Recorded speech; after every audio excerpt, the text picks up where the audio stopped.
When I was younger, I was, and still am, someone who wanted to be the best academically, a perfectionist, if you will. I spent most of my life in the more laid-back American system of schooling, where in my opinion, I didn't really see the most in-depth critique of my work and my subjects. But there was one subject that was different from the rest: language and literature. My relationship with the subject was complicated, not because I didn't enjoy it, but because my little middle school brain couldn't stand to see the notes, arrows, and underlines on my paper. It made me feel like a failure. But no one else in my school cared about the subject, so I thought I didn't need to either. I was still passing, and I was above average in all my other subjects. Because of this, I developed a big ego. One some might say never left, but an ego nonetheless. But after I came here, and I was humbled by the Ivy, I had the opportunity to become more enamored with the subject. Not only that, I became more aware of global issues past the global warming is bad stage, so this allowed me to interact more with literary themes. Through this, I started caring more about my grades in the subject, which meant engaging with the critique of my teacher. This wasn't a bad thing, not in the slightest.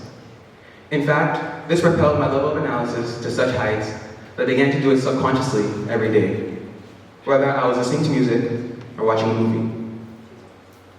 Now, I'm not just telling you this to talk about myself, no. I'm telling you this to highlight just how powerful criticism is and how much it can impact your daily life.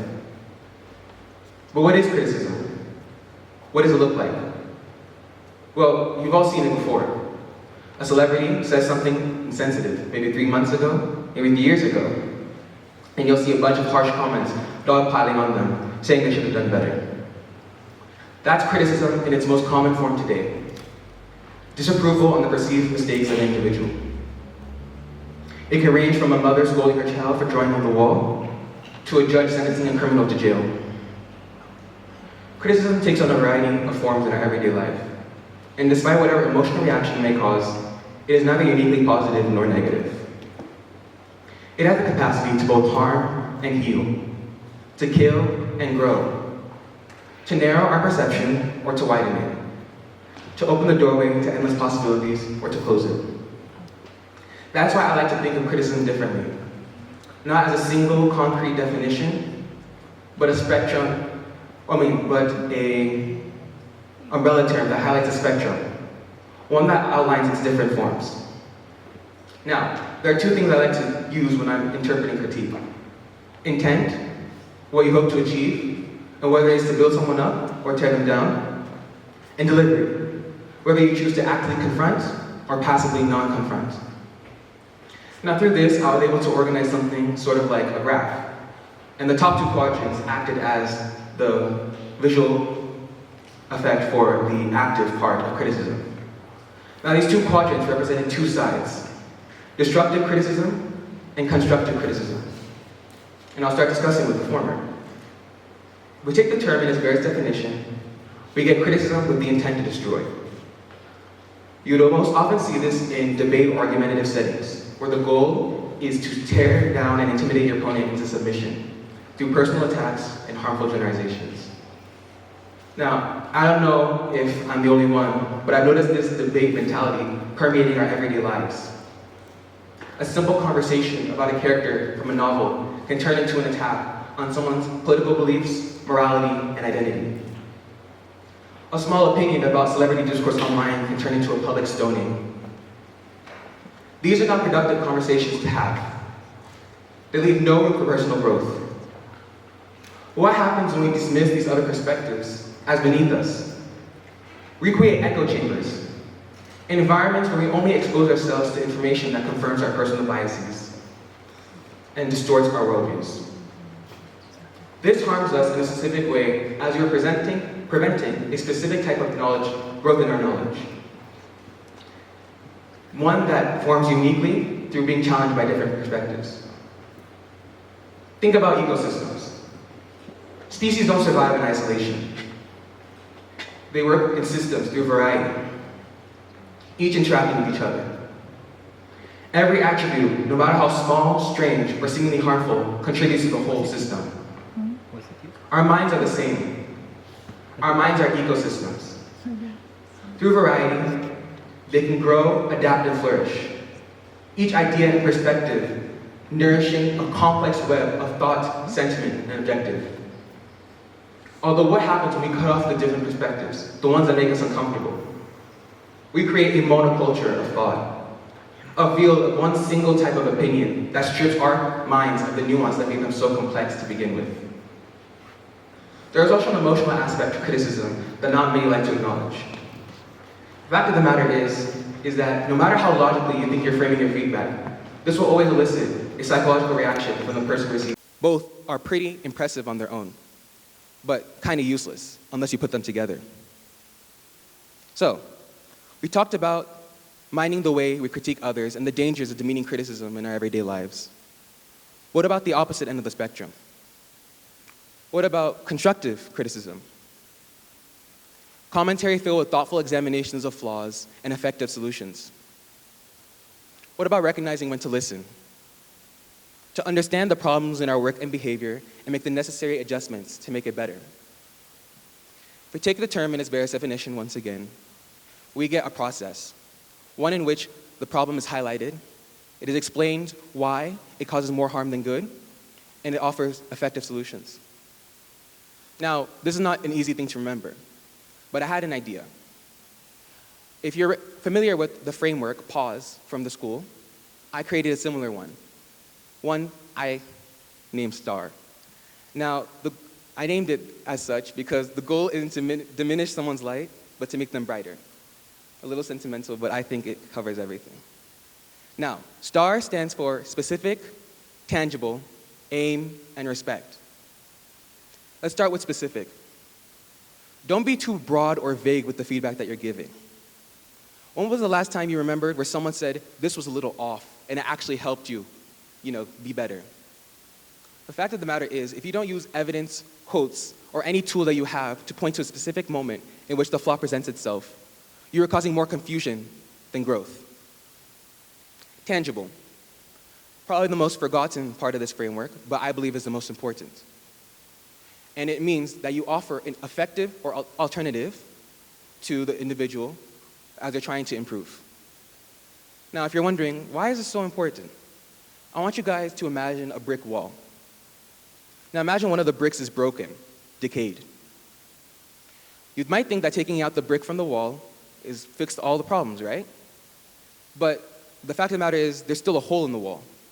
And if you don't fix that hole, the integrity of the wall is compromised. And it can lead to falling apart. This works the same in criticism. If you point out a flaw and ask the person to remove it without offering any effective solution, it can cause more problems to the person than what you were trying to do. This can lead to loss of confidence. This can lead to just confusion, frustration. Be mindful in what the feedback that you're giving. Next, we have aim. This one is a more personal one. But the fact of the matter is, before you give your feedback, you need to look back at yourself and reflect and ask yourself, why am I giving this feedback? How am I giving this feedback? Am I sure this feedback is to help the person create the best work they can? You need to make sure that what the feedback you're giving is to make sure that they're improving, not to make the work your own. Finally, we have respect. This manifests in numerous contexts. Unless the flaw is hurting yourself or others, in personal situations, you should not give constructive criticism unprompted. You are not perfect, you're not the know-all, and the feedback you're going to be giving might not be the one that is perfect for the context. People hate backseat drivers. Trust me, I know from experience. Another thing is that mind the tone in which you're giving the feedback. If you are condescending, no one is going to listen to the feedback that you're giving. No matter how logical, how well thought it is, they're going to think of it as another form of demeaning criticism that we talked about before. And they're going to ignore everything you said. Now, receiving criticism, that's a bit trickier. Because let's be honest, no one likes to hear what they're doing wrong. It makes us feel sadness, anger, frustration, all these icky emotional feelings we don't like to feel. And while I was writing this script, I was also struggling to create a framework for you to follow to help you with this. I mean, I'm an emotional person, for those who know me. I don't really do well with criticism on most days. But funnily enough, I was watching a TED Talk myself. One named How Not to Take Things Personally by a man named Frederick Imba. And one thing he said really resonated with me.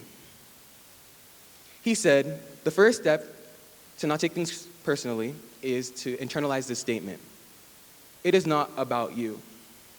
Now you might be confused. How does this work in the context of criticism? Well, you must examine the intentions of the person that you're speaking to and make sure that you realize that their goal is not to tear you down or attack your character. They have recognized the momentum that you built up in your work, and now their goal is to help you cut off the weight that's slowing you down. Now, through this change mindset, I was able to create another framework for you. It's called PCF, and it stands for pause, clarify, and filter. Now, there's no fun one for this one. I've tried my best, but I hope you guys enjoy it as much as the other one. The first step is pause. Take a moment or two to take a deep breath. Let the urge to defend yourself roll off your back like water, and repeat this phrase to yourself. They're trying to help me. Now, it's okay if this doesn't work the first time, or the second time, or the third time. The most important part is that you take the steps to practice this every single day and find whatever healthy method you can to help you practice this step better. Next, we have clarify. Ask questions. The feedback is useless if you don't actually understand what they're telling you. Not only that, this opens a dialogue, one where you can clarify your objectives and give them more context to give you better feedback, and for them to explain what they meant when they said, do this, do this, do that. Finally, we have filter. You have your own personal expectations for your work and your behavior and who you want to be. As such, not every piece of criticism you receive will apply to your situation. Your ability to filter out what is relevant to you and what isn't will elevate your ability to extract value from criticism. The more we incorporate PCF and STAR into our everyday lives, the more paths we open to different perspectives that we can capitalize on to add a new twist on our work. Now, these are not perfect solutions. They're made by a high school student. But it's a start point for you to change your life like I did, to learn how to take criticism better like I did, and to transform your everyday life like I did. Thank you.